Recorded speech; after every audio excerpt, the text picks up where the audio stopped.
নমস্কার, আমি গৌররথ মহাদেবাগন থেকে বলছি। জ্যোতিষ গোপাল ঠাকুর। 10-1-2026 আপনাদের রাশি ফল বিচার করছি এবং রাশি কেমন যাবে বলছি। মেষ রাশি। মেষ রাশি জাতক জাতিকাদের আজকের দিনটা খুব শুভ।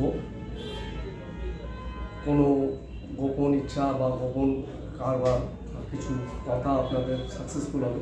ব্যবসা মোটামুটি ভালো, আর্থিক অবস্থা সুন্দর। বিশ্বরাশির একটু মানসিক সমস্যা ভুগছেন আপনারা, যে সমস্যাটা নিয়ে বেশ দীর্ঘদিন ধরে চলছে, কিন্তু আস্তে দেখবেন বিকালের দিকে খুব সম্ভবত আপনার কোনো সংবাদ আসতে পারে। মিথুন রাশিদের বলছি, আপনাদের সময় সবচেয়ে ভালো সময় এখন চলছে। শুধু মনের গতিটা আনুন এবং পুরনো যেই সব জিনিসগুলো হয়েছে আপনাদের সঙ্গে সেসবগুলো কাটিয়ে উঠুন। কর্কট রাশির আর্থিক অবস্থা এবং মানসিক দুটো দিক থেকে রিলিফ পাবেন এবং খুব ভালো সময়। মানে যত আপনি এনার্জি আনবেন, মানুষের সঙ্গে মিশবেন এবং তত আপনি দেখবেন সাকসেসফুল হয়ে যাবেন। সিংহ রাশিদের বর্তমান বাজার এখন একটু বিষণ্ণতার মধ্যে ভুগছেন, কিন্তু যতটা ভাবছেন ততটা কিছু হবে না।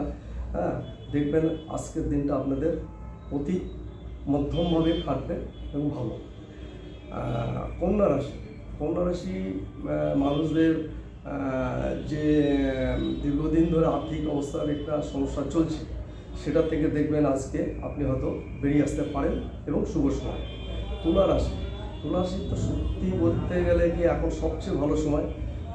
দীর্ঘ দিন যাবৎ যেসব কাজকর্মগুলো হয়নি, এখন দেখবেন সেই কাজগুলো হচ্ছে বা হবে বা সংবাদগুলো আসবে।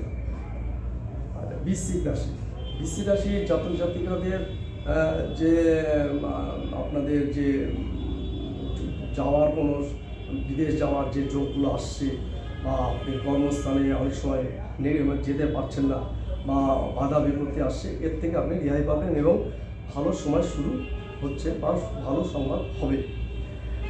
ধনু রাশি তো অবশ্যই ভালো সময় এখন, কোনো অসুবিধে কিছু এই মুহূর্তে নেই এবং আর্থিক অবস্থা খুবই ভালো এবং ব্যবসাতে প্রচুর লাভবান।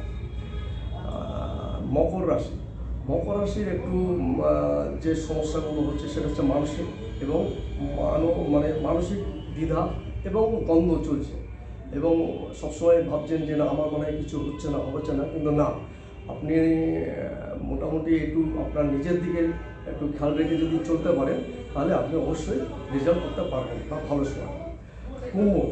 কুম্ভ সময় এখন অতি ভালো, কারণ এই মুহূর্তে যেসব চিন্তাভাবনা আপনার ভিতরে আসছে বা করতে চলেছেন, সেগুলো আপনার জীবনে সাকসেসফুল। মীন রাশি এই মীন রাশির একটু সমস্যা হতে পারে বা হচ্ছে, যেটা নিয়ে আপনি খুব ভাবিত বা খুব টেনশনে আছে, কিন্তু এত কিছু ভাবার কিছু নেই। আপনার আস্তে আস্তে ভালো সময় আসছে এবং আপনি অবশ্যই ব্যবসাতে লাভবান হবেন।